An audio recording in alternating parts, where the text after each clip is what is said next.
தலைப்பு இன்றைய சூழ்நிலையில் இளைஞர்கள் வாழ்க்கையில் தடம் பதிக்கிறார்களா தடுமாறுகிறார்களா? அற்புதமான தலைப்பு. இந்த தலைப்புக்கு சிறப்பான ஒரு நடுவர் நமது வி.சி. சந்திரசேகர் ஐயா அவர்கள், முன்னாள் ஜவஹர் கல்லூரி முதல்வர், மற்றும் தடம் பதிக்கிறார்கள் அப்படின்னு கலைவாணி கணேசன், ஆரோக்கிய செய்தி அவர்கள், தடுமாறுகிறார்கள் என்ற அணியில் வசந்தி மற்றும் புலேந்திரன் அவர்கள். காணார்க்கும் கண்டவர்க்கும் கண்ணளிக்கும் கண்ணே, வல்லார்க்கும் மாட்டார்க்கும் வரமளிக்கும் வரமே, மதியார்க்கும் மதிப்பவர்க்கும் மதி கொடுக்கும் மதியே, நல்லார்க்கும் பொல்லார்க்கும் நடு நின்ற நடுவே, நரர்களுக்கும் சுரர்களுக்கும் நலமளிக்கும் நலமே, எல்லார்க்கும் பொதுவில் நடம் இடுகின்ற சிவமே, யான் புகழும் இசையும் அணிந்தருளே என்று பாடிய அருட்பெரும் ஜோதி ஆண்டவர் வடலூர் வள்ளல் பெருமானை வணங்குகின்றேன். யாப்பிலா பாடலேனும் யார் தரும் கவிதையேனும் காப்பிலா தமிழர் நெஞ்சில் காலமெல்லாமும் வாழும் மூப்பிலா தமிழே உன்னை முதல் வணங்கி மகிழ்கின்றேன். தன்முகம் பத்மாவதி அறக்கட்டளை மற்றும் ஆனந்த பைரவி திரை இசைக்குழு தமிழன் தொலைக்காட்சியோடு இணைந்து வழங்கும் ஜொலிக்கலாம் வாங்க என்ற நிகழ்ச்சிக்கு இந்த அருமையான அரங்கத்தை வழங்கிய SD ஈடன் பள்ளியின் செயலர் அவர்களே, அன்பான முதல்வர் அவர்களே, இருபால் ஆசிரியர் பெருமக்களே, அன்பு மாணவ செல்வங்களே, இந்த நிகழ்ச்சி பெரும் சிறப்புமாக நடைபெறுவதற்கு பொருள் உதவி அளித்த அன்பான நல்ல உள்ளங்களே, ஒரு அருமையான தலைப்பினை கொடுத்திருக்கின்றார்கள். இன்றைய சூழ்நிலையில் இளைஞர்கள் வாழ்க்கையில் தடம் பதிக்கிறார்களா தடுமாறுகிறார்களா? இன்றைய சூழலில் இளைஞர்கள், இன்றைய சூழல் அப்படிங்கிறப்போ நான் அன்றைய சூழலை கொஞ்சம் நினைச்சு பார்க்கிறேன். நான் இளைஞனா இருக்கிறப்ப சூழல் எப்படி இருந்தது அப்படின்னா, இவ்வளவு பொழுதுபோக்கு அம்சங்கள் கிடையாது. அப்பெல்லாம் நான்லாம் இளைஞனா இருக்கிறப்ப பொழுதுபோக்கு அப்படின்னா ரேடியோ கேட்கறது தான். ரேடியோ கேட்கறது தான், அதில் பாட்டு கேட்கறது ஒரு பொழுதுபோக்கு. குமுதம், ஆனந்த விகடன், கல்கண்டு போன்ற பத்திரிகைகள் படிக்கிறது பொழுதுபோக்கு. என்னையெல்லாம் எப்படி திட்டுவாங்கன்னா, என்னடா எப்போ பார்த்தாலும் ஏதாவது ஒரு புத்தகத்தை எடுத்து படிச்சுட்டே இருக்கிற, சாப்பிடையில் கூட ஏதாவது ஒன்று படிச்சுட்டே இருக்கிற, ஒழுங்கா சாப்பிட மாட்டியான்னு எங்கள் அம்மா திட்டுவாங்க. அது அந்த சூழல். நீங்கள் நினைக்கிறீங்க நான் ரொம்ப பழைய ஆளுன்னு, உண்மையிலேயே ரொம்ப பழைய ஆள் தான். என்னுடைய இளமை பருவம் அப்படி தான் இருந்துச்சு. பொழுதுபோக்கு அம்சங்கள் வேறு எதுவுமே கிடையாது. எலக்ட்ரானிக் கேட்கெட்ஸுங்கிறது வீட்டில் வந்து ஒரு ரேடியோ, மீறி போனால் ஒரு அயன் பாக்ஸ் இருக்கும். எங்கள் வீட்டில் இருக்கிற எல்லாத்துக்கும் நான் தான் அயன் பண்ணி கொடுக்கணும். ஏன்னா நான் நல்லா அயன் பண்ணுவேன் அப்படின்னு சொல்லி என்னை ஒரு முத்திரை குட்டி வச்சுட்டாங்க. இன்னைக்கு வரைக்கும் அந்த வேலையை நான் தான் பண்ணிட்டு இருக்கிறேன். என் பையன்லேருந்து மருமகன்லேருந்து எல்லாத்துக்கும் நான் தான் அயன் பண்ணி கொடுத்துட்டு இருக்கிறேன். அந்த முத்திரை அப்படியே வந்துருச்சு. அதனால இன்றைக்கு அப்படியா அப்படின்னா கிடையாது. இன்றைய சூழல்ல வந்து பொழுதுபோக்கு அம்சங்கள் நிறைய இருக்கு. அப்ப இந்த இளைஞர்கள் வந்து இதுல வந்து ஈடுபாடு நிறைய இருக்கிறதுனால இவர்கள் தடுமாறுகிறார்களா அல்லது தடம் பதிக்கிறார்களாங்கிற ஒரு ஐயப்பாடு நமக்கு வருகிறது. இப்ப கல்வி கூடங்கள்ல பாத்தீங்கன்னா ஆசிரியர்கள்லாம் தடுமாறுறாங்க. இந்த கொரோனாவுக்கு பின்னாடி மாணவர்களுக்கு சொல்லிக் கொடுப்பது அவ்வளவு கடினமா இருக்குது.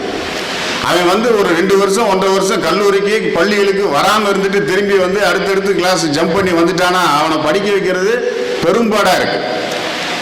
ஆக அவ்வளவு சிரமப்படுறாங்க.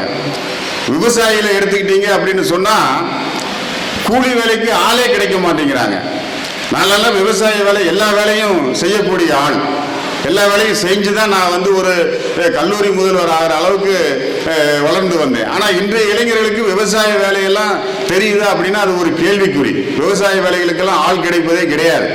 ஒரு காலத்தில் தென்னை மரங்கள்ல எல்லாம் தேங்காய் போடுவதற்காக ஆட்கள் மரத்தில் ஏறி போடுவாங்க. இப்போ எல்லாம் பொள்ளாச்சி பக்கம் எல்லாம் பார்த்தீங்கன்னா ஒரு பெரிய குச்சி வச்சு தான் போட்டுருக்கிறாங்க. மரம் ஏறுவதற்கு ஆட்கள் கிடைப்பதில்லை. ஆக எல்லாருமே எப்படி அப்படின்னா உடல் நோகாம மனம் மகிழ்ச்சியாக இருப்பதற்கு என்ன வழியோ அதை நோக்கி போய் கொண்டிருக்கின்றார்கள். ஆக இந்த ஒரு ஐயப்பாடு நமக்கு வருகிறது.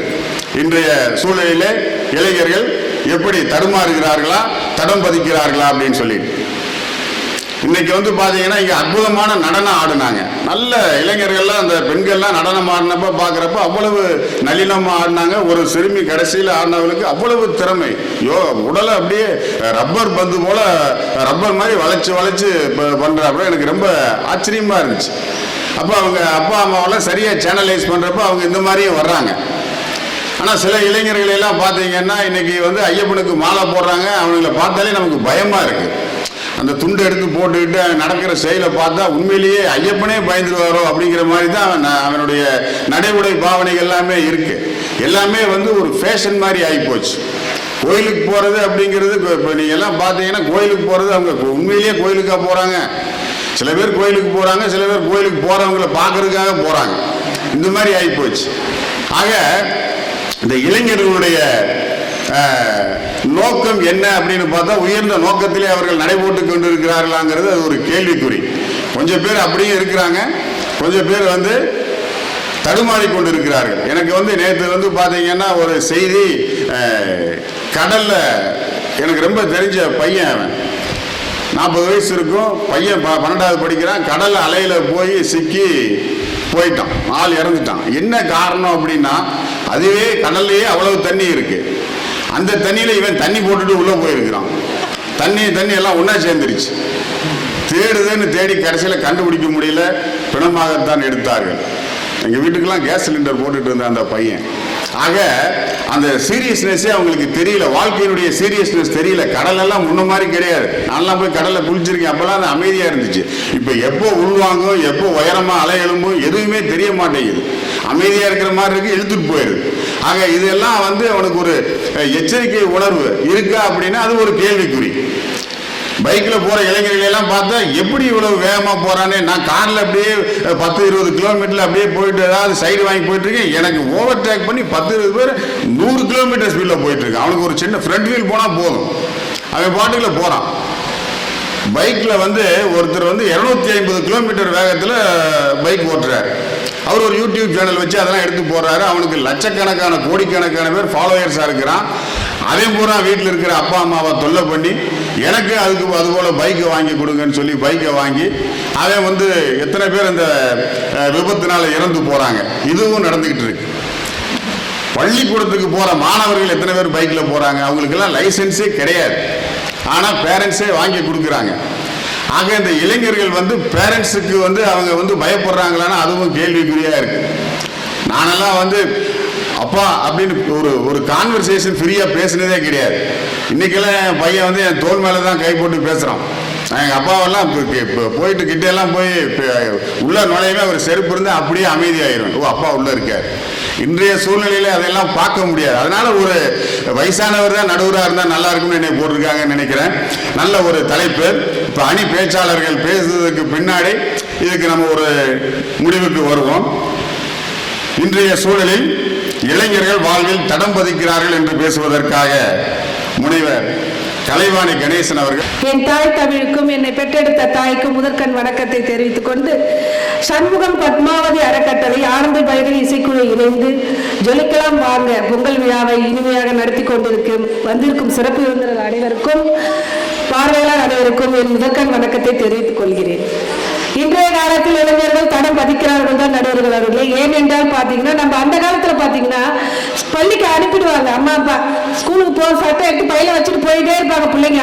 ஆனா இப்ப இருக்கிற பிள்ளைங்க எல்லாம் தடம் பதிக்கிறதுக்கு பெற்றோர்கள் முக்கிய பங்கு வகிக்கிறார்கள். ஒரு சில பேர் மாணவர்கள் தடம் மாறலாம், ஆனா நிறைய பசங்களுக்கு பார்த்தீங்கன்னா 80% மக்களுக்கு மாணவர்களுக்கு பெற்றோர்கள் தான் கூட இருந்து அவங்களுக்கு ஹிந்தி டியூஷன், பிரெஞ்சு டியூஷன், சாயந்தரம் அந்த கிளாஸ், டான்ஸ் கிளாஸ். இப்ப பாத்தீங்கன்னா நம்ம ஈழம் ஸ்கூல்ல எவ்வளவு மாணவர்கள் எவ்வளவு தடம் பதிச்சிருக்காங்க.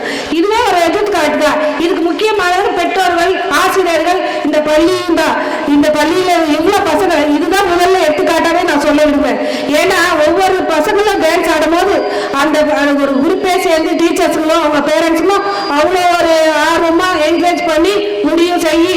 இன்னும் ஒன்ஸ் மோர் கேட்டீங்க நீங்க எல்லாருமே, அதுக்கு முடியாத ஒரு பிள்ளைங்க சொல்லி மறுபடியும் ஒன்ஸ் மோர் கேட்டு ஆனதுக்கு ரொம்ப நல்ல இது எடுத்துக்காட்டான ஸ்கூல்ல நான் நினைச்சிருக்கேன். நடுவர்களே, இப்ப நீங்க சொல்றீங்க தடம் மாறுறதுக்கு எதுக்காக வந்திருக்காங்க பைக் ரேஸ். பைக் ஓடிட்டே போறாங்கதான், ஆனா நம்மளும் போவோம். பக்கத்துல இருந்து நம்ம ஊந்துற மாதிரி பண்ணுவானுங்க. இது ஒரு எடுத்துக்காட்டு தான். இதை பார்த்து என்ன பண்ணுவானுங்க, சரி இவன் இப்படிதான் வருவான், நம்ம உதவிக்கணும், நம்ம ஓரமா போகணும் அப்படின்னு தான் போறாங்க. ஏன்னா இதெல்லாம் ஒரு எடுத்துக்காட்டா செஞ்சுதான் நிறைய பேர் நம்ம தப்பு பைக்குன்னு இல்லை, பொதுவாகவே ஒரு தப்பு செஞ்சான்னு வச்சுங்களேன், இதை வந்து நம்ம செய்யக்கூடாது, இது எவ்வளோ தவறு இருக்குதுன்றத புரிஞ்சு நடந்துக்கிறாங்க. இப்ப இது வந்து தன்னம்பிக்கையும் தைரியமும் விடாமுயற்சி இருந்தா வாழ்க்கையில இளைஞர்கள் என்றுமே தடம் பதிச்சு கொண்டுதான் இருக்கிறாங்க நடுவர்களே. அது மட்டும் இல்லாம பாத்தீங்களா, இப்ப ஓடுற தண்ணியில எனக்கு பாசி பிடிக்காதுன்னு சொல்லுவாங்க. ஓடுற தண்ணி ஓடிட்டு தான் இருக்கும். அதை போல நம்ம என்னைக்கும் தடை பதிச்சுட்டு வெற்றி நம்மளோட இலக்கை நினைச்சு நம்ம போயிட்டே இருக்கணும். பாசை பிடிக்குன்னா பிடிக்கிட்டோம், ஓடணும் ஓட்டும், அதெல்லாம் பார்க்காம நம்ம இலக்கை நோக்கி நம்பிக்கணும். அது மட்டும் இல்லைங்க நடுவர்களே, இப்ப ஒரு நம்ம காலாப்பட்டு மத்திய சிறை, புதுச்சேரியில காலாப்பட்டு மத்திய சிறைச்சாலையில எனக்கு நான் ஒரு பாண்டிச்சேரியில ஒரு வீரநாச்சியார் வீரத்தமிழரசு வேலுநாச்சியார் இலக்கிய சமூக இயக்கம்னு ஒரு நடத்திட்டு வரேன். அந்த இயக்கத்தின் மூலமா ஒரு பட்டிமன்றத்துக்கு போயிருந்தேன். போனதே ஜெயிலுக்கு போறோமே, எப்படி இருப்பாங்க, எல்லாரும் பயமா இருக்கு, எல்லாம் அக்யூஸ்டா இருப்பாங்களா, நம்மள என்ன பண்ணுவாங்க, எப்படி அப்படிலாம் பயந்துட்டு தான் போனோம். ஆனா ஒரு காலத்துல அவங்க ஏதோ ஒரு சந்தர்ப்ப சூழ்நிலையில தப்பு பண்ணிட்டு தான் உள்ள வந்திருக்காங்க. யாருமே தப்பு பண்ண மாட்டாங்கன்னு ஒரு இது கிடையாது. ஏதோ ஒரு சூழ்நிலையில தப்பு பண்ணிருக்காங்க, தடம் மாறி இருக்காங்க. ஆனா தடம் மாறி இப்போ தடம் பதிக்கிறதுக்கு 12 ஏக்கர் நிலப்பரப்புல பாஸ்கர் என்ற சூப்பரண்ட் சார் அவங்களுக்கு விவசாயத்தை கத்து கொடுத்திருக்காரு நடுவர்களே. விவசாயத்தை பண்ணி 12 ஏக்கர்ல காய்கறிகள் ஒவ்வொரு நாளைக்கும் டன் கணக்குல வெளியில போயிட்டு இருக்கு. இப்ப அவங்களுக்கு தடம் மாறதுக்கு, தடம் பதிக்கிறதுக்கு நீங்க சொல்ற மாதிரி தடம் மாறதுக்கு அவங்களுக்கு சான்ஸே கிடையாம வெளியில உள்ள போறவங்க வெளியில வரவங்க நல்லபடியா வராங்க. நிறைய சாதனை பண்ணணும்னு தோணுது. இல்லைங்க நடுவர்களே, படிப்பு ஒரு பக்கம் இருந்தாலும் அவங்க திருந்துறதுக்கு ஒரு சான்ஸ். தவறு செய்யறதால நம்ம தவறு செய்யக்கூடாது. நம்ம தவறுனால நம்ம குடும்பம் எந்த நிலைமைக்கு நிக்கிறது, அம்மாவை பிரிஞ்சு அப்பாவை பிரிஞ்சு குழந்தைய பிரிஞ்சு சொந்த பந்தத்துல பிரிஞ்சு நல்லது கெட்டது எதுக்குமே போக முடியாம ரொம்ப கஷ்டப்பட்டு ஏண்டா நம்ம இந்த தப்பு செஞ்சோம், நம்ம தடை மாறிட்டோம், நம்ம ஃப்ரெண்ட் சர்க்கிள் சரி கிடையாது, நம்ம போன பாதை சரி கிடையாதுன்றது புரிய வைக்கிறதுக்கு அது ஒரு எடுத்துக்காட்டா இருக்குங்களே நடுவர்களே. அதான் நான் சொல்றேன். அது போல என்னைக்கு 100 வருஷத்துக்கு முன்னாடியே சொல்லிட்டாரு விவேகானந்தர், இன்றைய காலத்துல இளைஞர்கள் கையில நம்ம நாட்டை ஒப்படைக்கணும்னு அப்பயே சொன்னார் விவேகானந்தர் ஐயா. இன்றைய காலகட்டத்துக்கு இளைஞர்கள் வல்லரசை காட்டி வல்லரசு படைப்பதற்கு இளைஞர்கள் முக்கிய காரணமாக இருக்கிறார்கள் என்பது தடம் மாறுவல்லை, தடம் பதிக்கிறார்கள் என்றே சொல்லி பேச வாய்ப்பளித்ததற்கு நன்றி கூறி வைப்படுகிறேன். நன்றி, வணக்கம். இளைஞர்களுக்கு வாய்ப்பு கொடுத்து அவங்களுக்கு வழி நடத்தினோம்னா அவங்க கண்டிப்பா தடம் பதிப்பார்கள் என்பதற்கு சான்றுகளோடு விளக்கி இருக்கிறார்கள். இல்லை என்ன செஞ்சாலும் அவன் தடம் மாறிட்டு தான் இருக்கிறான், பெரிய தொல்லையா இருக்கு அவங்களோட அப்படின்னு பேசுவதற்காக திருமதி வசந்தி நடராஜன் அவர்கள். அனைவருக்கும் வணக்கம். என்னம்மா தேவி ஜக்கம்மா, என்னம்மா தேவி ஜக்கம்மா, உலகம் தலைகீழா தொங்குதே நியாயம்மா, என்னம்மா தேவி ஜக்கம்மா, பச்சை பிள்ளைலாம் பந்தரக்க தேடுது, சின்னஞ்சிறு சல்லாம் சிகரெட்டை தேடுது, அது கலைவாணி அம்மாட்ட தீப்பட்டி கேட்குது. உலகம் இப்படி போயிட்டு இருக்கு, நாங்க என்னவோ இளைஞர் தடம் பதிக்கலன்னு சொல்றோம். நம்ம ஈடன் ஸ்கூல் பள்ளியில் பிள்ளைங்க எல்லாம் இருக்காங்க. ஆனா இதை விட்டு வெளியே வந்து பாருங்க. அதாவது படியில் பயணம், முடியில் மரணம். தலைக்கவசத்தை போட்டு உயிர்கவசத்தை காப்பாற்றின்னு சொல்றோம். இது இன்னைக்கு எத்தனை இளைஞர்கள் கடைபிடிக்கிறாங்க. அப்படி கடைபிடிச்சிருந்தா இன்னைக்கு ஒரு வருஷத்துக்கு 4780 பேர் மரணம் அடைகிறாங்க விபத்தால. அது எத்தனை பேர்னா 18 வயசுக்கு உள்ள பிள்ளைங்க, 18 வயசு 19 வயசு இளைஞர்கள் தான். அது மட்டும் இல்லைங்க, இப்ப இவங்க எப்படி மரணம் அடைகிறாங்கன்னா எதையுமே, அதாவது இளைஞர்களை பத்தினா அவங்களுக்கு பக்திக்கும், அதாவது பயத்திற்கும் புத்திக்கும் வித்தியாசம் தெரியறதில்ல. புத்தி சொல்றோம், ஆனா அவங்க அதை கேட்கறது இல்ல. நான் அப்படித்தான் இருப்பேன், எனக்கு என்ன அப்படின்னு கெத்தா போறாங்க. ஆனா அந்த கெத்தா போறதுல அவங்களுடைய உயிர் போறது மட்டுமல்ல, பெற்றவங்களுடைய மனம் என்ன வேதனைப்படுங்கிறத அவங்க நினைக்கிறதே இல்லைங்க. அப்படி இருந்தா இன்னைக்கு 5 வயது பால் மனம் மாறாத பச்சை குழந்தை எல்லாம் பாலியல் பலாத்காரத்தால உட்படுகிறாங்க. ஒரு கல்லூரி மாணவி, அதாவது அவள் விருப்பமில்லாத காதலித்த அவளை அவன் விரும்பல, ஆனா அவளை போய் கொலை பண்ற ஒரு பாதகம் அரக்கமினம். இதை தடுமாற்றம் என்று சொல்வதா, தடம் பதிப்பது என்று சொல்வதா? இன்னைக்கு பாத்தீங்கன்னா காதல் காதல் அப்படின்றதுங்க அந்த காலத்து காதல் அமர காதல். இந்த காலத்துல இருக்கிற காதல் அலங்கோலமா இருக்குது. காதல் வந்து உணர்வில தொடங்கி, காதல்ன்ற உணர்ச்சி யாருக்கும் இல்லாம இருக்குது, எல்லாருக்கும் இருக்கும். ஆனா அந்த உணர்ச்சியில தொடங்கி அது அறிவுல முடியணுங்க. ஆனா இப்ப அப்படி எல்லாம் இல்ல, உணர்ச்சியில தொடங்கி உணர்ச்சியிலேயே முடியுது. அதனாலதான் பல குடும்பங்கள் சீரழித்து, அதாவது கருத்து வேறுபாடுகளால எங்கேயோ போறோம், உணர்வுகளால தள்ளப்பட்டு காதலிச்சு அது வாழ்க்கை சீரழிந்து இளைஞர்களும் பாதிக்கப்படுறான். அதனால அவனை தேடி செல்கின்ற, அவனோடு போகின்ற அவளும் பாதிக்கப்படுகின்றார்கள். இவர்கள் எல்லாம் தடம் பதிக்கின்றார்களா, தடுமாறுகின்றார்களா? ஒண்ணுங்க, இப்ப இந்தியா பாகிஸ்தான் கிரிக்கெட் நடக்குது, அதை எல்லா ரசிகர்களும் நம்ம பாக்குறோம். அது ஜெயிச்சுட்டா ரொம்ப சந்தோஷப்படுறோம். அதே கிரிக்கெட்ல விவசாயத்துல மழை வருது வரலன்னு கவலைப்படாத இளைஞர்களோட கிரிக்கெட் பார்க்கும்போது மழை வருதே அப்படின்ற இளைஞர்கள் தான் இன்னைக்கு அதிகமா இருக்கிறாங்க. இன்னும் கொஞ்ச நாள் போனா விவசாயத்துல மழைனா அங்க ஸ்கோர் பாக்குற, உனக்கு இங்க வயிற்றுக்கு சோறு இல்லாத போகும். இப்படிப்பட்ட இளைஞர்கள் தான் அப்படி இருக்காங்கன்னு சொல்றோம். இன்னைக்கு செல்போன் பார்த்துட்டீங்கன்னாக்கா, டச் போன் என்னைக்கு வந்ததோ குடும்பத்தில் இருக்கிறவங்களோட எல்லாருக்குமே டச் இல்லாத போயிடுச்சுங்க. ஒரு சமயம் நான் பஸ்ல போயிட்டு இருந்தேன், ஒரு பையன் பக்கத்துல பண்ணான், அப்படின்னு என்னடா சொல்லிட்டு இன்னும் பாக்குறேன்னா ஒரு கார் ரேஸ் வேகமா போயிட்டு இருக்கு. அதுல ஒரு அம்மாவும் மகனும் போறாங்க, அடிச்சே ஓடுறான். அதுக்கப்புறம் பார்த்தா ஒரு முதியவர் மகன் ஓடுறான், முதல்ல ஒண்ணு வச்ச என்னடா இது அப்படின்னாக்கா, இனிமே பண்ணிட்டு இருக்கு, இது என்ன நடக்குது, நீங்க பிரேக் போட்டதுனாலதான் நின்று போச்சு. அப்ப அந்த தாயும் மகனை ஒடுறாங்க, கண்ணுக்கு தெரியல. அந்த பயத்திற்கும் புத்திக்கும் அவனுக்கு வித்தியாசம் தெரியல. செல்போன்னால எத்தனை பேர் சிறந்திட்டு இருக்கிறாங்க இன்னைக்கு. அதுக்காரன் இன்னைக்கு காமராஜ் எதுக்காக நிறைய பள்ளியில பாக்குறேன். அந்த பேண்ட் என்னங்க பென்சில் பேண்ட்னு ஒண்ணு வருது. அது என்ன பாத்துட்டீங்கன்னாக்கா, அவன் சட்டை போட்டா ஜாக்கெட் மாதிரி இருக்கு. இந்த ஹேர் கட்ல எங்க பண்றாங்கன்னே தெரியல. அந்த மாதிரி ஒரு ஹேர் கட் பண்ணிட்டு அது பள்ளி மாணவர்களே, ஏன் மாணவர்கள் இந்த இப்படி இருக்கிற பிள்ளைங்க சின்ன சிறாக்கள்ல இப்படி இருக்குன்னா அவர்கள் எப்படி தடம் பதிப்பார்கள் என்று கேள்விக்குறியா இருக்கு.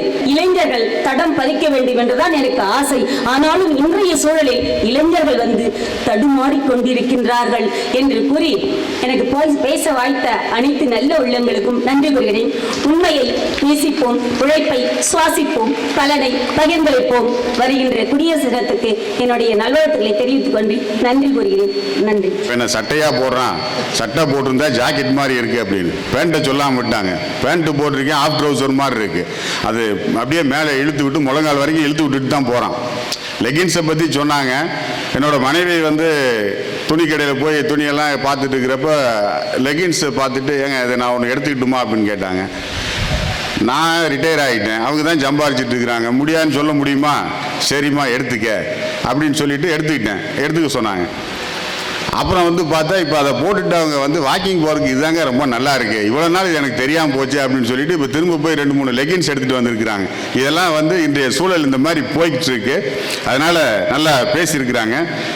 அடுத்து இந்த அணியின் நிறைவு பேச்சாளராக தடம் பதிக்கிறார்கள் என்று பேசுவதற்காக திருமதி ஆரோக்கிய செல்வி அவர்கள். எங்கள் வாழ்வும் எங்கள் வளமும் மங்காத தமிழ் என்று சங்கே முழங்கு, உலகின் மூத்தமொழியாம் என் அன்னை தாய் தமிழை வணங்கி, தமிழர்கள் தமிழின் தொலைக்காட்சி மூலமாக நாம் கொண்டாடி கொண்டிருக்கின்ற இந்த பொங்கல் நாள் திருவிழாவிற்கு இடமளித்து இத்தனை ஆதரவளித்த இந்த ஈடன்பள்ளி தலைமை ஆசிரியர் உள்ளிட்ட ஆசிரியர் பெருமக்களுக்கும், சிறப்பாக இந்த சிறப்பு விருந்தினராக வருகை தந்து இந்த நிகழ்ச்சிக்கு உறுதுணை செய்த அத்துணை பேருக்கும் எங்கள் பட்டிமன்ற குழுவின் சார்பாக வாழ்த்துக்களையும் வணக்கங்களையும் நாங்கள் தெரிவித்து மகிழ்கின்றோம்.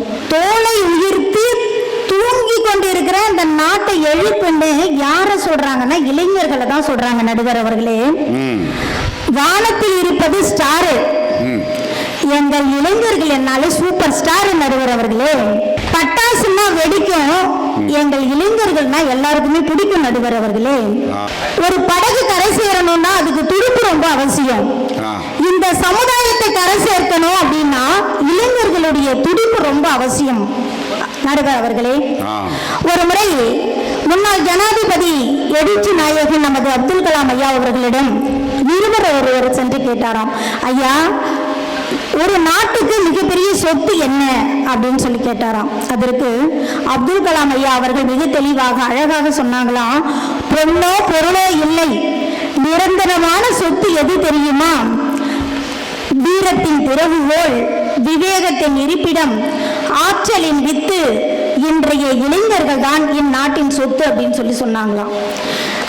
மேடம் சொன்னாங்க, வசந்தி நடராஜன், ஒரு குழந்தை பிறக்கும் போது அது களிமண்ணா நம்ம கையில இருக்கு, அது அழகிய ஒரு சிற்பமாகவோ ஒரு அழகான ஒரு பொம்மையாகவோ அதை செய்து உருவகிக்கக்கூடிய அதை ஒரு உருவத்தை கொடுக்கிறது ஒரு குடும்பம். எந்த குடும்பம் சிறந்த குடும்பமாக தாயும் தந்தையும் இருந்த அந்த பிள்ளைகளுக்கு வளர்ப்பினை கொடுக்கிறார்களோ நிச்சயமாக அந்த குழந்தைகள் இன்றைய சமுதாயத்தில் தடம் பதித்து கொண்டுதான் இருக்கின்றார்கள். நெல்லை நான் தின்ன, வைக்கோலை நீ தின்ன, அரிசியை நான் தின்ன, தவிடை நீ தின்ன.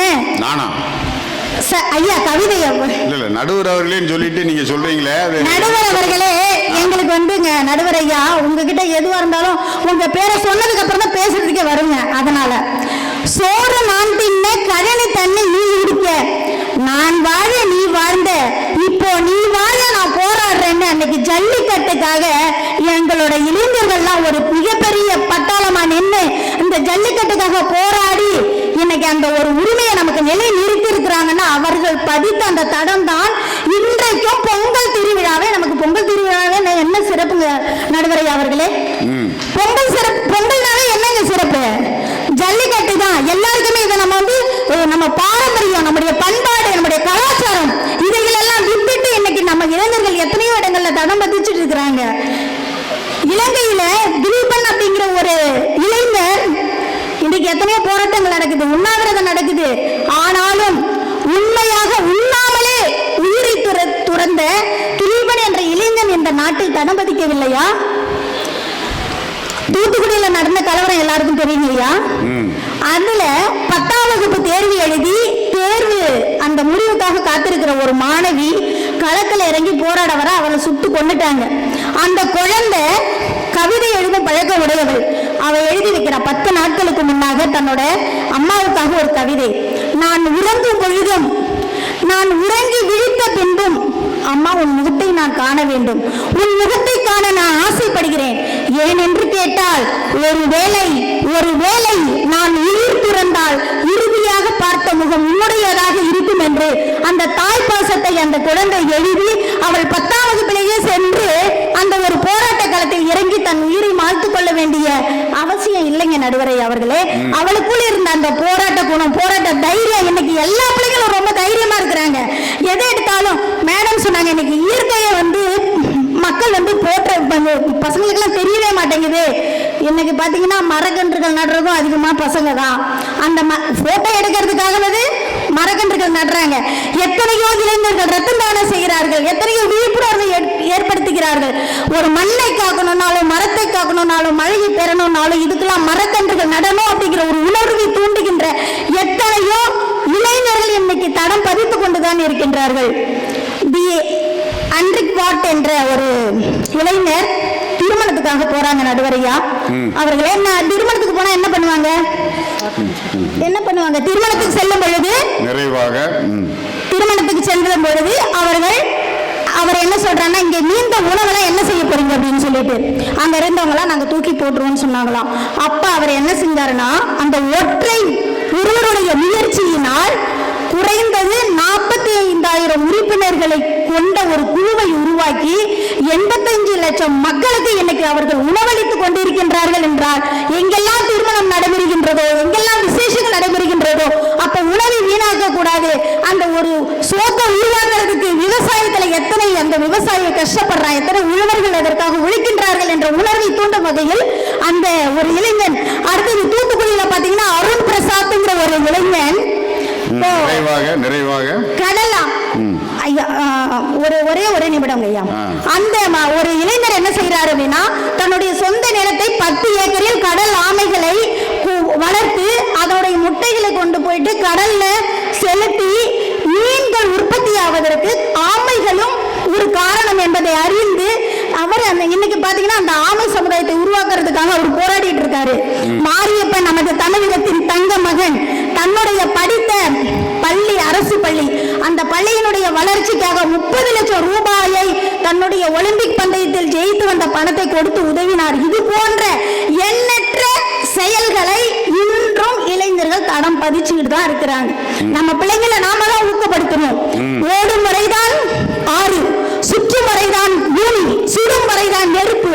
நாம் எல்லாரும் அந்த பிள்ளைகளை முடுக்கி விட்டு ஒரு தாயாக, ஒரு தந்தையாக, ஒரு ஆசிரியராக இந்த சமுதாயத்தில் உணர்வுள்ள ஒவ்வொருவருமாக நம்ம இளைய சமுதாயத்தை ஒரு நேரிய வழியில் கொண்டு செல்ல வேண்டியது நம் அனைவரின் கடமை. அவர்களை தடுமாறுகிறார்கள் என்று சொல்லாமல் அவர்களுக்கு ஒரு நேரிய வழியை அமைத்துக் கொடுக்கின்ற கடமை நம்மிடத்தில் உள்ளது என்று கூறி, இன்றைய நாட்டின் வளர்ச்சிக்கு இன்றைய இளைஞர்கள் தடம் பதிக்கின்றார்கள் என்று கூறி விடைபெறுகிறேன். நன்றி, வணக்கம். இந்த அடியின் நிறைவை பேச்சாளர் மதிப்பிற்குரிய நண்பர் திரு புலேந்திரன் அவர்கள். அனைவருக்கும் வணக்கம்.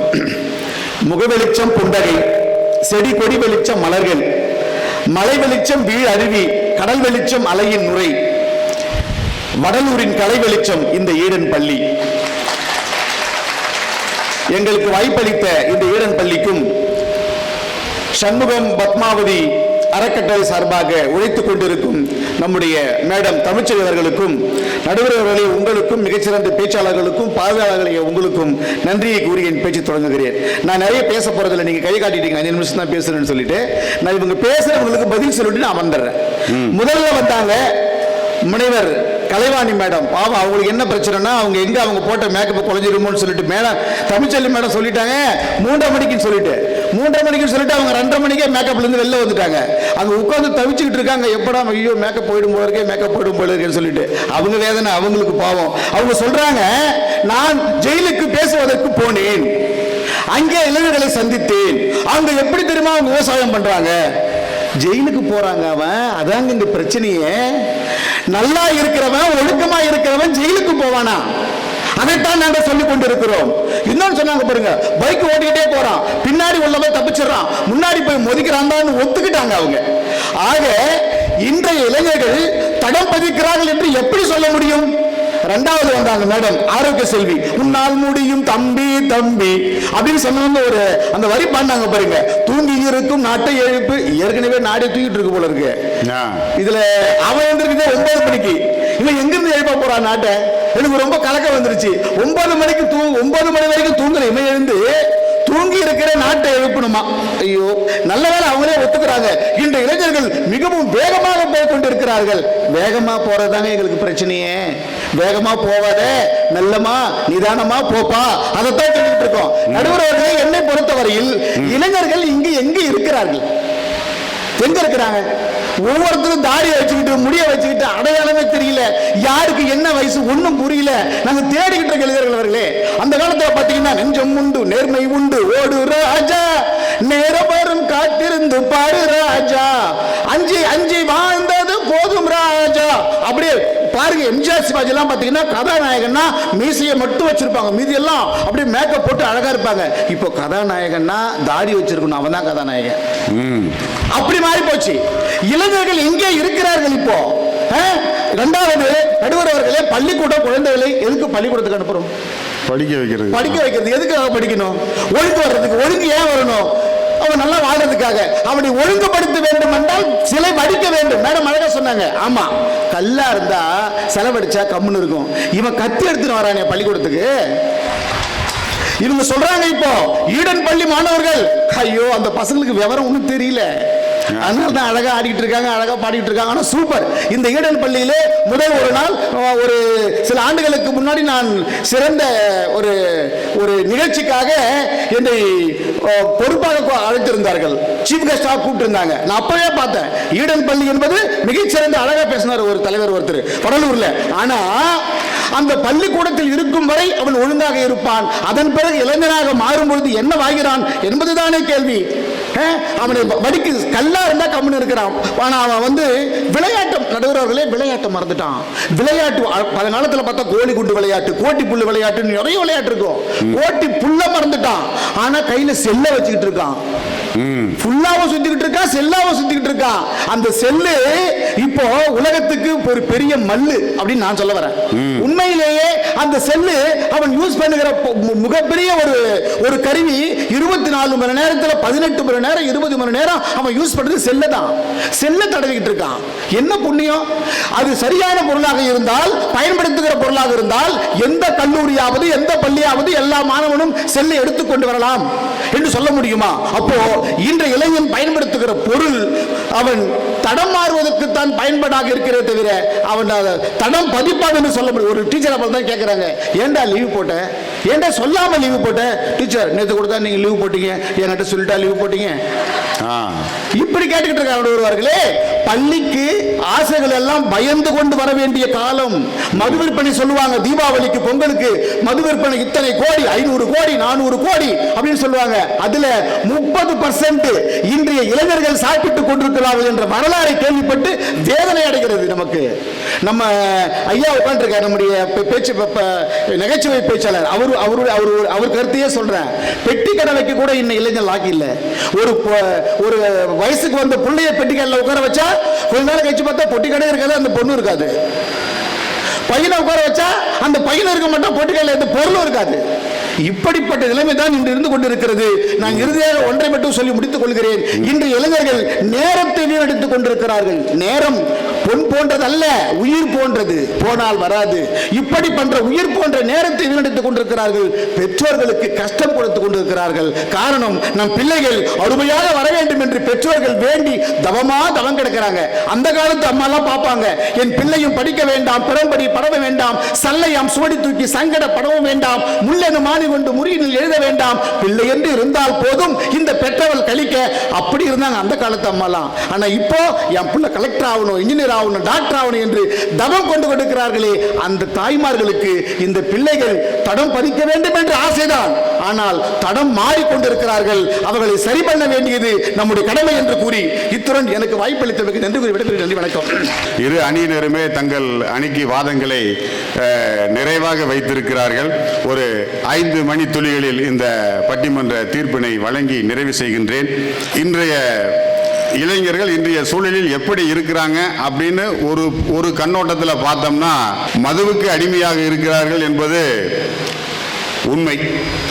அவர் நம்ம மருத்துவர் ஐயா சொன்னது போல எல்லா விழாக்களுக்கும் மது அருந்துவது வழக்கமாகிவிட்டது.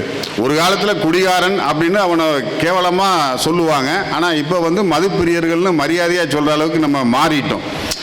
அவர் குடிச்சாரு அப்படிங்கிறத விட தண்ணி சாப்பிட்ருக்கார் அப்படின்னு அதை ஒரு பெருமையாக சொல்கிற அளவுக்கு நம்மளே மாறிட்டோம். அந்த மாதிரி ஒரு மதுவுக்கு அடிமையான ஒரு தன்மை இருக்கிறது. இதனால் பார்த்தீங்கன்னா பண்பாடு சீரழிகிறது. ஒரு பையன் மதுவுக்கோ அல்லது ஒரு போதைக்கோ அடிமையாகிட்டான் அப்படின்னா அதுக்கு காசு இல்லைங்கிறப்ப பாட்டியோ தாயையோ கொலை செய்வதற்கு கூட துணிந்து இருக்கிறான். அதை நம்ம செய்தித்தாள்கள் எல்லாம் பார்க்குறோம். அந்த அளவுக்கு அந்த போதை தலைக்கேறி தடுமாறி கொண்டிருப்பதை நாம் பார்க்கின்றோம். அதே போல காதல், ஒரு பெண் உன் மேலே எனக்கு காதல் இல்லைன்னு சொன்னால் ஒன்று முகத்தில் ஆசிட் ஊற்றிடுறான், இல்லது ட்ரெயினில் பிடிச்சி தள்ளி விட்டு கொண்டுறான், இல்லாட்டி ஏதாவது ஒரு வீடியோ எடுத்து சிக்க வச்சு சின்ன படுத்துக்கிறதையும் நம்ம பார்க்குறோம். அப்போ அந்த பண்பாடு சீரழிந்து கொண்டு இருக்கிறது. அதனால நமக்கு இவங்க இப்படி இருக்கிறாங்களே ரொம்ப ஏக்கம் இருக்கிறது. அதே போல் ஆன்லைன் கேம்ஸில் பார்த்தீங்கன்னா கோடிக்கணக்கான லட்சக்கணக்கான காசையெல்லாம் இழந்து கடைசியில் சுருக்கு போட்டு தொங்கிறான், குடும்பத்தை அந்தரத்தில் விட்டுட்டு. இதெல்லாம் நடந்து கொண்டு இருக்கிறது. ஆன்லைன் விளையாட்டில் நிறைய பணத்தை இழக்கின்ற இளைஞர்கள் ஏராளமாக இருக்கிறார்கள். என்னுடைய நண்பர் ஒருத்தர், அவருடைய பையன் நல்ல வேலையில் இருந்தால் என்னன்னே தெரியல, வேலையை விட்டு போட்டு வீட்டுக்குள்ளே உட்காந்துக்கிட்டு அவங்க அப்பாவை திட்டிட்டு இருக்கா, நீ எல்லாம் என்ன இங்கே போய் வீட்டை கட்டி வச்சிருக்க, கோயம்புத்தூர் நல்லா இருக்கும், அங்கே வீட்டை கட்டி வச்சிருக்கலாம்ல. சரி, நீ சம்பாரிச்சு கட்டுறான்னா அது நான்லாம் வேலைக்கெல்லாம் போக மாட்டேன், நான் ஒரு சாமியாராக போகிறான் போல இருக்கு. அவன் அந்த ஒரு நோக்கத்தில் போய்கிட்டு இருக்கிறான். அவங்க அப்பாவுக்கு தீராத மனவேதனையை கொடுத்துக்கிட்டு இருக்கிறான். இது மாதிரி நிறைய இளைஞர்கள் இருக்கிறாங்க. இது ஒரு புறம். இந்த கண்ணோட்டத்தை வைத்து பார்க்கின்ற பொழுது இளைஞர்கள் தடுமாறி கொண்டு இருக்கிறார்கள் என்று. இன்னொரு பக்கம் பார்க்குறோம் அப்படின்னு சொன்னால், நான்லாம் ஒரு முதல்வராக இருக்கிறனால ஒரு டிஎன்பிஎஸ்சி எக்ஸாமினேஷன் நடத்தினேன். பார்த்தீங்கன்னா அத்தனை பேர் எழுதுறாங்க இளைஞர்கள். ஒரு 2000 போஸ்ட் இருக்கும். தமிழ்நாடு ஃபுல்லாக 16 லட்சம் பேர் எழுதுறாங்க. அவ்வளவு இளைஞர்கள் ஏதாவது எப்படியாவது ஒரு வேலைக்கு போய் தன்னுடைய குடும்பத்தை காப்பாற்ற வேண்டும் என்று இளைஞர்கள் அந்த மாதிரி ஒரு சாரார் இருந்து கொண்டிருக்கிறார்கள். இந்தியாவில் வந்து பார்த்தீங்கன்னா உலகத்திலேயே அதிகமான இளைஞர்களை கொண்ட நாடு நமது இந்தியா தான். 60 கோடி பேர் இளைஞர்களாக இருக்கிறார்கள் 25 வயதுக்கு கீழே. இதனால என்ன சிறப்பு அப்படின்னு கேட்டீங்கன்னா, இன்னைக்கு ஆர்டிபிஷியல் இன்டெலிஜென்ஸ் என்று சொல்லக்கூடிய செயற்கை நுண்ணறிவில் வந்து யார் உலக அளவில் தலை சிறந்து விளங்குகிறார்கள் என்றால் இந்தியர்கள் தான். ஜப்பான்ல எல்லாம் வந்து அங்க இருக்கிறவங்களுக்கு இந்த ஆர்டிபிஷியல் இன்டெலிஜென்ஸை சொல்லி தருவதற்கு இங்கிருந்து இளைஞர்களை வேலைக்கு எடுக்கிறார்கள். இதுதான் உண்மை. இன்றைக்கு வந்து நீங்க நாளைக்கு இங்க ராணுவத்திற்கு ஆள் எடுக்கிறேன்னு நீங்க சொல்லி பாருங்க, கட்டுமஸ்தான உடம்புடைய ஆண்கள் வந்து அத்தனை பேர் இங்க வந்து குவியுவான். அதெல்லாம் இருக்கு, அவங்களும் இருந்து கொண்டு தான் இருக்கின்றார்கள். சாதனை அப்படின்னு பார்த்தா இப்போ பிரக்யானந்தா சதுரங்க விளையாட்டு செஸ் கேம்ல எல்லாம் வந்து பார்த்தீங்கன்னா அவங்கெல்லாம் அவ்வளவு காலில் அவங்க அப்பா அம்மாவெல்லாம் அவன் முதல்ல தொலைக்காட்சியில் வர்றப்ப செருப்பு கூட அணியாத அளவுக்கு அவ்வளவு வறுமையில் இருக்கிற ஒரு குடும்பம்.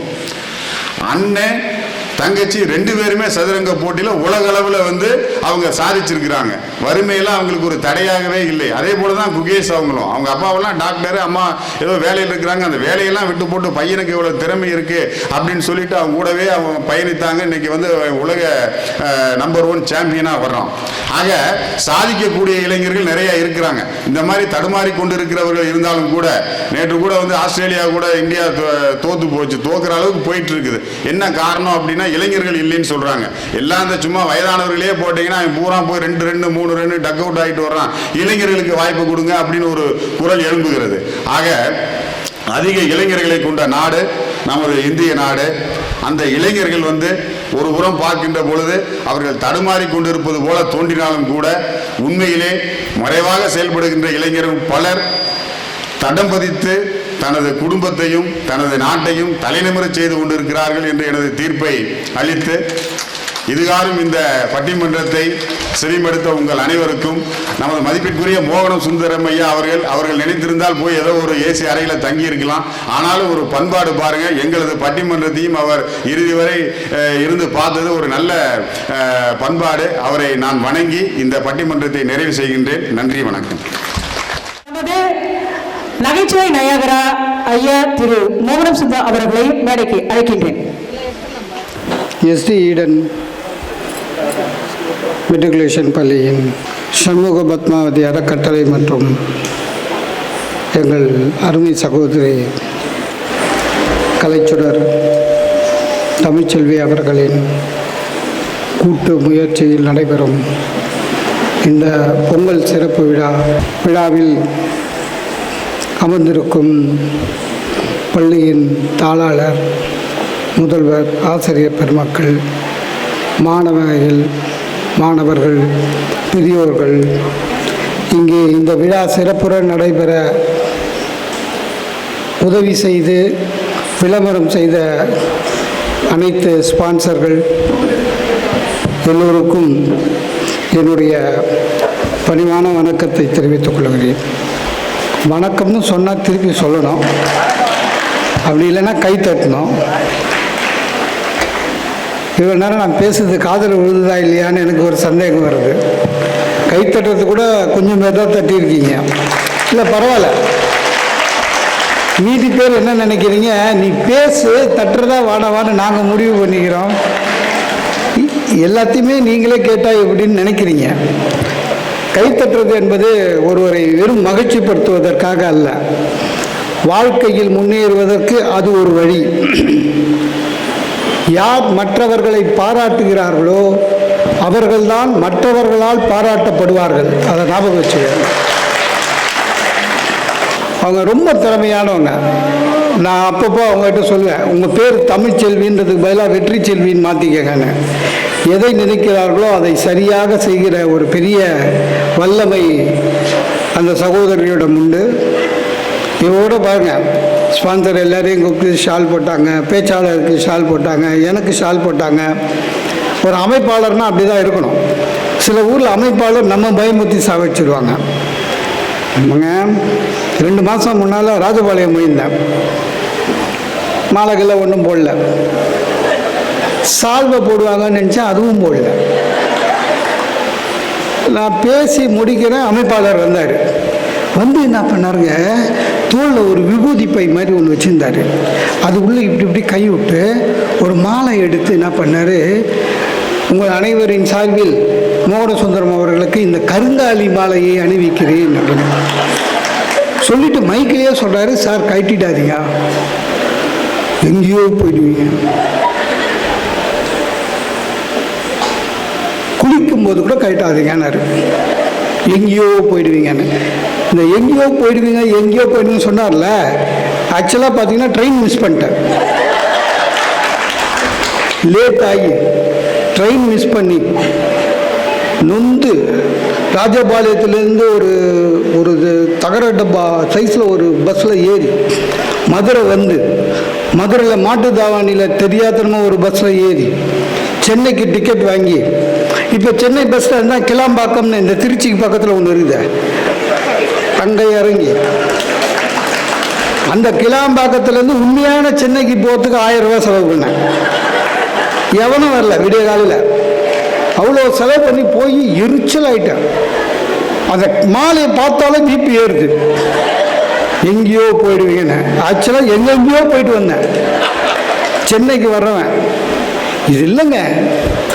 காலைல 7:30 மணிக்கு அந்த அமைப்பாளர் ஃபோன் பண்ணி என்கிட்ட கேட்குறாரு, சார் சென்னை போய் சேர்ந்துக்கலான்னு. நான் கோவத்தில் நான் சார் 3 வண்டி சார்ண்ணே. சார் தப்பு பண்ணிட்டேன் சார், உங்களுக்கு அந்த வெறும் கருங்காலி மட்டும் போட்டுட்டேன் சார், தப்பு சார். ஆக்சுவலாக கண் திருஷ்டி கவசமும் கூட கூப்பிட்டுருந்தோன்னா எங்கேயோ போயிருப்பீங்கன்னா. நல்ல காலம் கருங்காலி மாலைக்காவது சென்னைக்கு வந்தேன். அந்த கண் திருஷ்டி மோதிரம் போய் எங்கேயோ போயிருப்பேன், காசி ராமேஸ்வரன்னு. அனைவருக்கும் வணக்கம்.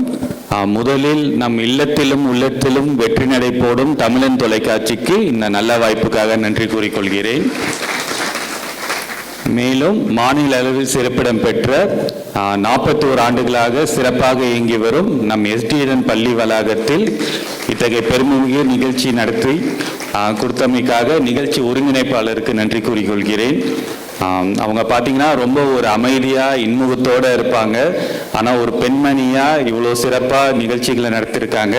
அதுவும் இது அவங்களோட 345வது நிகழ்ச்சி. கண்டிப்பாக மேடம் நீங்கள் 500 1000 நிகழ்ச்சி சக்ஸஸ்ஃபுல்லாக பண்ணுவீங்க. அதில் இன்னும் பல நிகழ்ச்சிகள் நம்ம மேடையில் பண்ணணும்னு நான் கேட்டுக்கொள்கிறேன். மற்றும் தங்கம் செய்யாததே சங்கம் செய்யும் சொல்லுவாங்க. அப்படி மிக சிறப்பாக இயங்கி வரும் நமது நியூ தாட் அரிமா சங்கம் நண்பர்கள் நிர்வாகிகளையும் வரவேற்றுக் கொள்கிறேன். கடலூர் மாவட்டத்திலே ஒரு சிறந்த சங்கமாக இருப்பதை தருவோம் இல்லாதவர்க்கே அப்படின்ற ஒரு தாரக மந்திரத்தோட ரொம்ப சிறப்பாக இயங்கிட்டு வராங்க. மற்றும் தன்னோட பேச்சால நம்மளை சிரிக்க மட்டும் இல்லாமல் சிந்திக்கவும் வைத்த எப்பவும் ட்ரெண்டிங்லேயே இருக்கும் நமது யூடியூப் சூப்பர் ஸ்டார் மோகன சுந்தரம் சார் அவர்களையும் ரொம்ப அருமையாக பேசிட்டீங்க சார்.